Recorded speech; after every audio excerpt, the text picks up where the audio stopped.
이 말씀을 가지고 낮아짐의 영광이라는 제목으로 은혜를 나누고자 합니다. 이 시기가 이사야가 이 예언을 한 이 시기는요,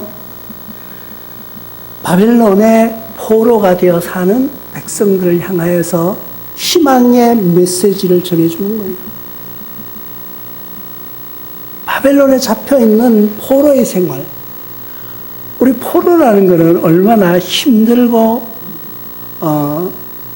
고통스럽고 자유가 없다는 것은 정말 사람이 이 통치받는다고 하면은 정말 죽고 싶을 거예요.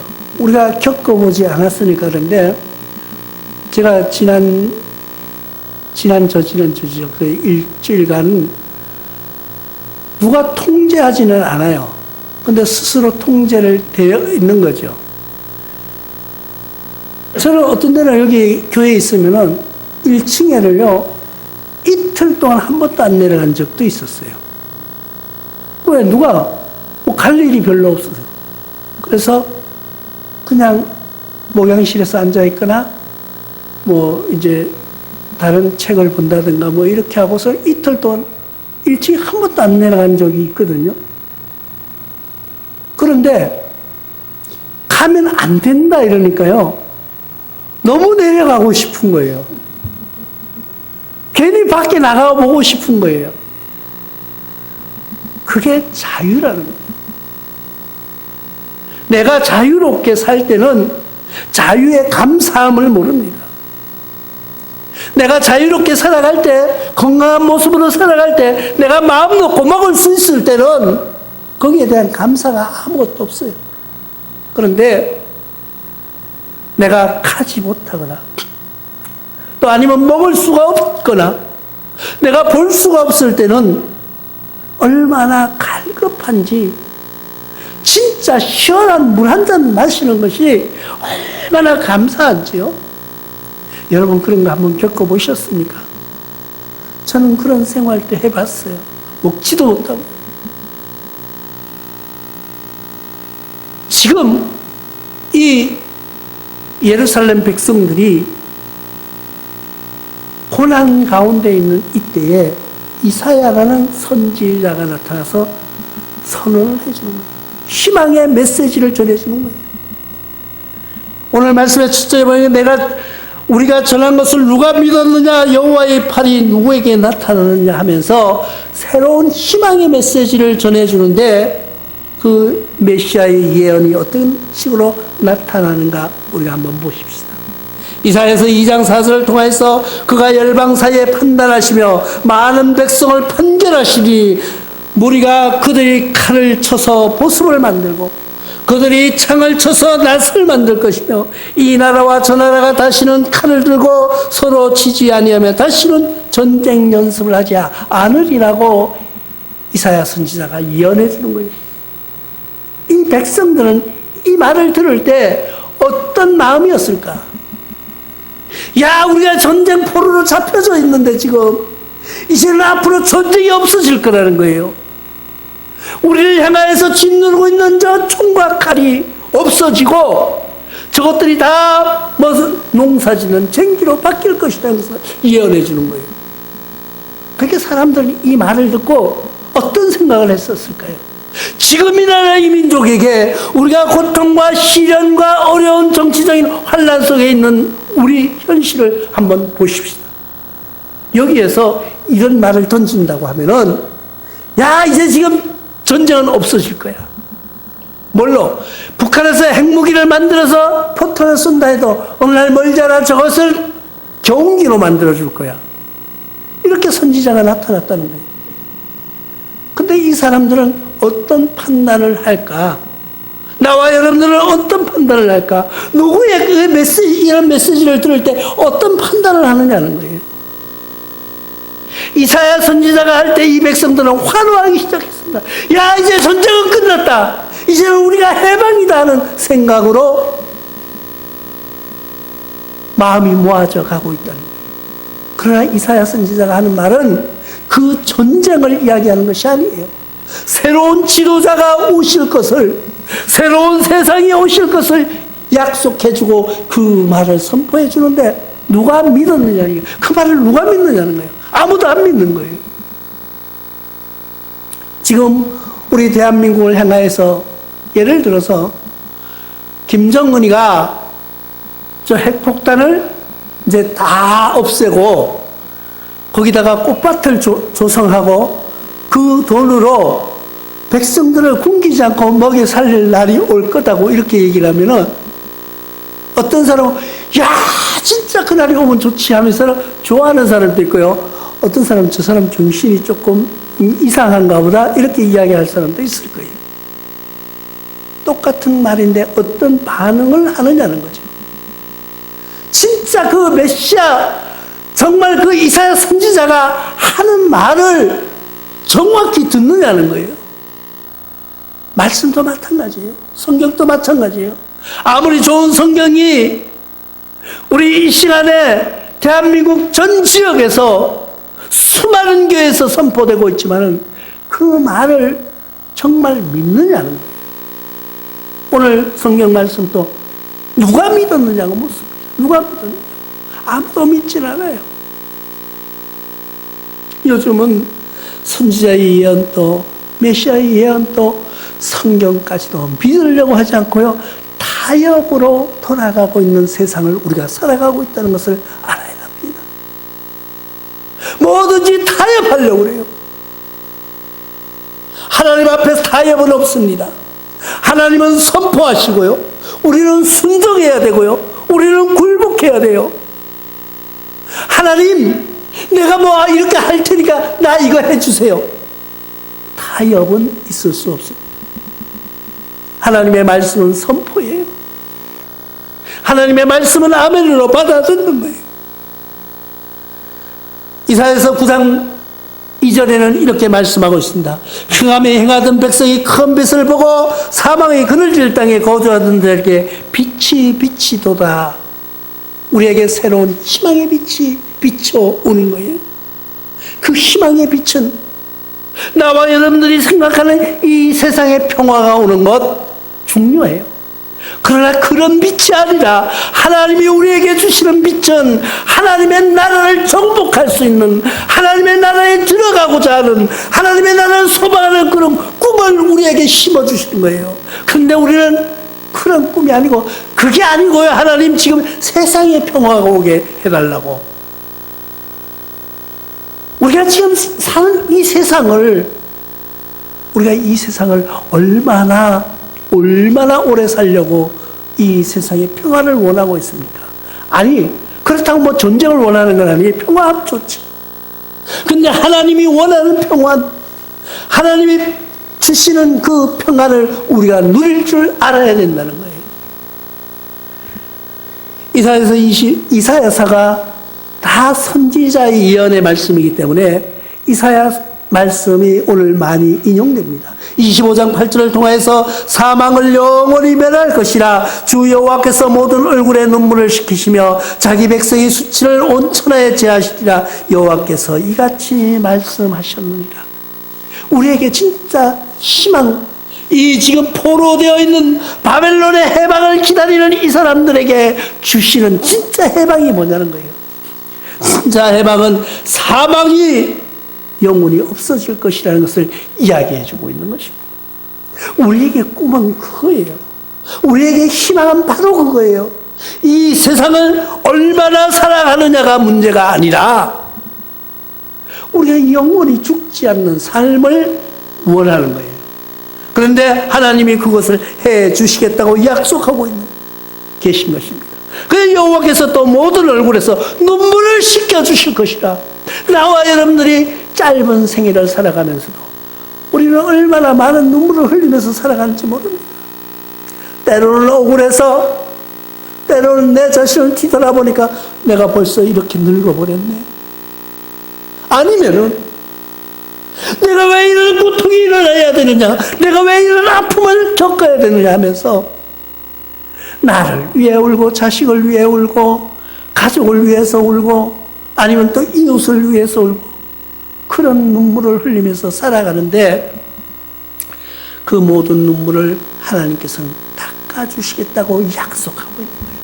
이것이 진짜 우리에게 다가올, 우리가 희망하는 그런 은혜라는 거예요. 그게 영광이라는 거예요. 근데 우리는 그런 꿈은 믿지 않는다고 오늘 말씀하고 있습니다. 그런 메시지는 들으려고 하지 않는, 아니 그거 말고 나중에 알았는데 지금 말이야, 지금 모든 것을 이루어지기를 원하는 거예요. 지금 현실. 때로는 현실이 이루어질 수도 있습니다. 그러나 우리가 진짜 바라고 원하는 것이 뭐냐는 거예요. 나와 여러분들이 무엇을 원하고 무엇을 바라고 살아가느냐는 거죠. 근데 이사야 선지자는 낮아짐의 영광을 이야기하고 있는 것을 볼 수가 있습니다.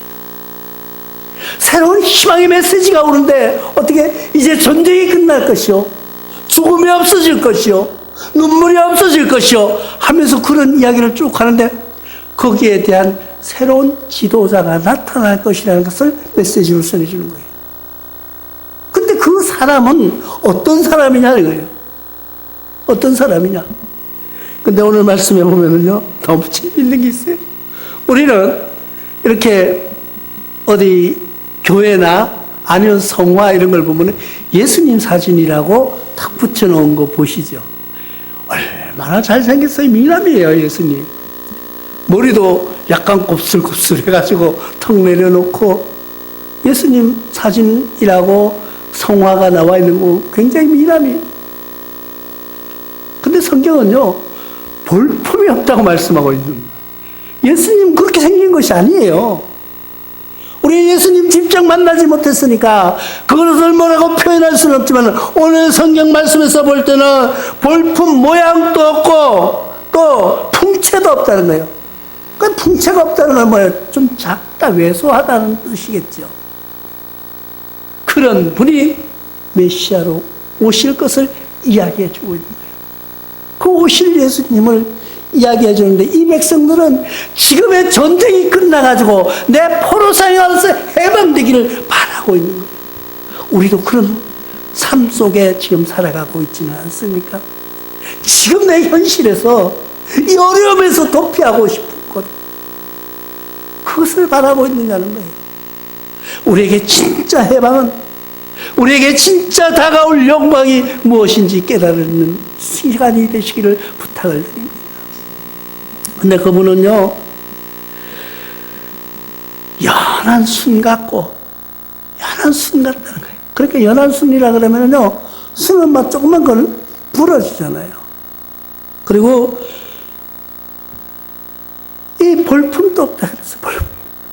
그러니까, 아니, 그래도 좀 나타나면은 구세주로, 아니면 희망의 메시지로 이런 일이 일어날 거야 하면 말이요, 뭐 완전 우라만 막 체격도 좋고 덩치도 크고 인물도 잘생기고 뭐 이런 사람을 다 올 거라고 예언해 주면 너무나도 좋은데 이사야 선지자는 그렇게 이야기를 안 하고 있어요. 근데 그분은요, 오시면서도 굴욕적으로 세상을 찾아오십니다. 굴욕적으로. 사람이 그래도 뭔가 나타나면은 쫙 나타날 때 요즘 왜 연기하거나 아니면 그 TV에서 뭔 스타가 나타날 때 보십시오. 얼마나 막 열광을 하잖아요. 열광을 하는 거.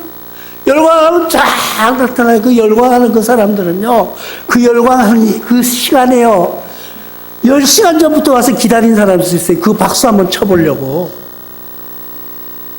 아니, 전에 우리 울산에도 보니까요, 장생포 쪽으로 차가 확 늘려가지고 막 차가 잘 못 들어가. 왜 그러냐? 그날 정동원이가 왔대. 그래가지고 사람들이 막 몰려가는데 몰려. 그러면 정동원이가 미리 와서 기다리고 있나요? 아니죠. 이 사람들이 미리 가서 기다리고 준비하고 다 준비하고 있는데 스타는 나중에 쫙 안 나타나는 거예요. 그럼 예수님도 그렇게 나타나면 얼마나 좋을까요? 우리의 지도자로 오실 분이 군중들이 미리 와 있는데 쫙 하고 스타로 나타나면 좋은데 오실 때부터 누구의 아무런 관심도 못 받고 나타나는 분이 한 분 있는데, 근데 그 오시는 그분이 굴욕적으로 오셨다고 말씀하고 있는 거예요. 그게 우리의 마음을 아프게 하는 거예요. 저 물의 구세주로 나타날 때 하늘에서 전막 확 번개가 치든가 아니면 무지개가 쫙 떠가지고 무지개 사이로 툭툭 걸어오시든가 뭐 이러면 얼마나 좋을까요? 그러면 만약에 사람들이 하고서는 막 다 믿었을 거예요. 그런데 오늘 말씀해 보니까 누가복음 2장 7절을 통해서 이렇게 말씀하십니다. 첫 아들을 낳아 강보로 싸서 구유에 누웠으니 이는 여관에 있을 곳이 없습니다. 여관방에도 들어갈 데가 없는 거예요. 그래서 첫 아들이라는 걸 강조하고 있습니다. 첫 아들. 어떤 사람이 아기를 낳는데 첫 아들을 낳았다는 거예요. 첫 아들을 낳았다는 거예요. 첫 아들을 낳았는데 강보로 싸서 구유에 누웠다고 말하고 있습니다. 구유로 오신 왜 구유에 오셨을까? 왜 굴욕적으로 이렇게 오셨을까? 우리는 예수님이 오신 것을 굴욕이라고 이야기하고 있습니다. 근데 예수님은 우리와 뜻이 다른 거예요. 하나님의 뜻을 우리가 어떻게 이해할 수 있을까요? 구유는 뭐예요? 구유는요, 짐승들의 먹이통이에요. 짐승들의 먹이통. 요즘은 이 소를 먹이거나 짐승을 먹이는 데 가보면요, 이 구유를 울타리 이렇게 해놓고 밖에다 이렇게 놨더라고요. 쭉 해놔가지고 이 머리를 내밀러가지고 먹게 만들어놨어요. 근데 예전에 우리가 자랄 때 보면 구유는요, 마구간을 만들어 놓고 이 나무로, 이 통나무로 파가지고요, 그렇게 만들어 놓은 거예요. 요즘은 그러니까 합판을 이렇게 해가지고 쉽게 만들는데, 구유는요, 짐승의 먹이통이에요. 그럼 왜 구유에 누웠을까? 왜 구유에 누웠을까? 그 구유에 누워있는 음식물, 그것을 먹는 사람은 누구예요? 먹는 사람이 아니죠. 먹는 건 누구예요? 짐승이에요, 짐승. 우리 짐승들의, 인간을 짐승으로 보시고 짐승들의 먹이를 주신 하나님. 왜 우리 인간의 먹이가 되었을까요? 먹어야 살기 때문이에요. 예수님이 구유로 오신 이유가 그거예요. 너희들은 죄 많은 짐승들이다. 너희들은 죽을 수밖에 없어. 그런데 그 먹을 양식을 내가 줄 터인데, 구유에다가 누워주신 예수님. 우리는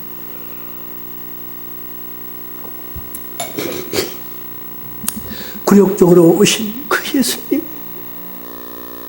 우리 짐승 같은 우리에게 먹이로, 영의 양식으로 오셨다는 것을 성경은 이야기해 주고 있습니다.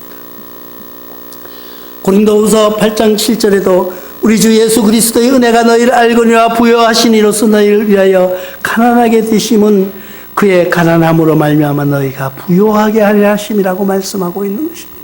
예수님이 이 땅에 오셔서요, 예수님이 아마 이 땅에 오셔서 지금 이 현실 속에 오셔서 살아가신다면은 강남 같은 데 투자를 했을 수도 있을 거예요. 예수님이 부자 다 아시니까.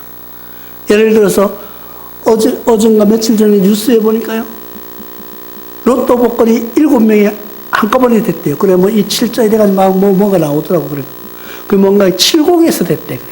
7곡에 7명이 됐다고 그래서 어디서. 예수님이 만약에 이 땅에 오셔서 부자로 살고 싶으셨다면은 미리 로또 복권을 하나씩 만들어줘가지고 다 부자로 살 수 있게 하셨을 거예요. 그러나 예수님은 왜 낮아지셨을까요? 왜 가난하게 사셨을까요? 우리를 부유하게 하기 위해서. 왜 예수님은 눈물을 흘리면서 기도하고 땀방울이 피가 되도록 기도하셨을까요? 우리들의 눈물을 거둬주시려고. 그 말씀이에요, 이게. 부유하시는 너희를 위하여 가난하게 되신 하나님 원래 부유하신 분이잖아요. 왜? 세상을 만드신 하나님. 세상을 모두 가지신 하나님. 그러나 우리를 위하여서 가난하게 하셨고 굴욕적으로 오셨고 인간의 삶을 윤택하게 하기 위하여서 스스로 낮아지신 예수님. 지금 이사야 선지자가 이것을 미리 예언해 주고 있는 거예요.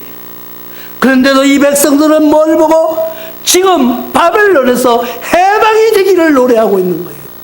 전혀 다른 메시지를 듣고 있는 거예요. 우리의 신앙이 그렇지는 않느냐는 것을 우리가 한번 생각해 볼 필요가 있는 것이. 나와 여러분들의 신앙 속에서 바벨론에서 포로에서 해방될 것을 요구하고 있습니까? 아니면은 영원한 하나님의 나라를 요구하고 있느냐는 거예요. 나와 여러분들은 영원한 그 나라를 요구하시는 삶으로 승리하시기를 바랍니다. 그리스도의 순환은 끊이지 않습니다. 그는 멸시를 받아 사람들에게 버림받았으며 간교로 꺾였으며 질고를 아는 자라. 마치 사람들이 그에게서 얼굴을 가리는 것 같이 멸시를 당하였고 우리도 그의 귀히 여기지 아니하였다고 말씀하고 있습니다. 우리도가 뭐예요? 우리도 나와 여러분들도 하나님의 그 사랑, 예수님의 그 고난을 귀하게 여기지 않고 살아가고 있다는 뜻이에요. 우리는 이제 며칠이 지나면은 성탄이 온다고 기뻐 뛰면서 교회마다 믿는 사람들의 입을 통해서 노엘하고 찬양할 거예요. 그러나 그 입술로 노엘이라고 부르지만은 그 마음속에 진정한 노엘이라는 탄생을 가지고 있느냐는 거예요. 노엘이 무슨 뜻이냐고 보니까요. 우리가 노엘은 한국말이 아니에요. 한국말이 아니고 라틴어예요. 라틴어. 그 라틴어인데 탄생하다, 성탄절이라는 뜻에서 쓰고요. 기쁨의 외침이라는 뜻이에요. 기쁨의 외침. 그 예수님이 오시니까 우리는 너무 기뻐 하는 거예요. 근데 입술로는 기뻐하는데 진짜 마음에 뜨거움이 있느냐는 거예요. 나와 여러분들은요, 정말 뜨거운 마음에서 끌어올라오는 그런 사랑이 생겨나시기를 부탁을 드립니다. 우리가 세상을 향하여서 울 것이 아니라 예수 그리스도가 이 땅에 오심을, 그분이 오심은요, 고난을 가지고 오신, 고통과 시련을 가지고 오신다는 것을 우리는 알고 있으면서도 기뻐 뛰는 거예요. 우리는 즐거워할 거예요. 왜? 예수님의 고난이 우리의 기쁨이라는 거예요. 예수님이 우리의 고난을 다 가져가셔서 우리는 그 고난을 겪지 않지만은, 그러나 그 고난 당하는 예수님을 조금이라도 생각하고 살아가느냐는 거예요. 그리스도의 순환, 이사야서 53장 5절에서 이렇게 말씀하고 있습니다. 여러분들이 잘 아는 말씀이에요. 그가 찔림은 우리의 허물 때문이요 그가 상함은 우리 죄악 때문이라. 그가 징계를 받음으로 우리는 평안을 누리고 그가 채찍을 맞음으로 우리는 나음을 받았다고 말씀하고 있는 것입니다. 그가 찔림, 그가 고통받음, 그가 남한테 멸시받음으로 나와 여러분들이 당당하게 살 수 있는 길을 열어주신 것. 오늘도 그분을 향하여서 우리가 낮아지는 영광, 예수님은 이 땅에 오시면서 낮아지시면서 그 영광을 받으셨어요. 우리도 이제 성탄의 기쁨의 노래를 외칠 때 낮아질 수 있는 그런 영광을 한번 맛보시지 않으시렵니까? 진짜 예수님의 그 사랑을, 그 영광을 우리가 다 함께 누리면서 승리하시기를 주님의 이름으로 축원합니다.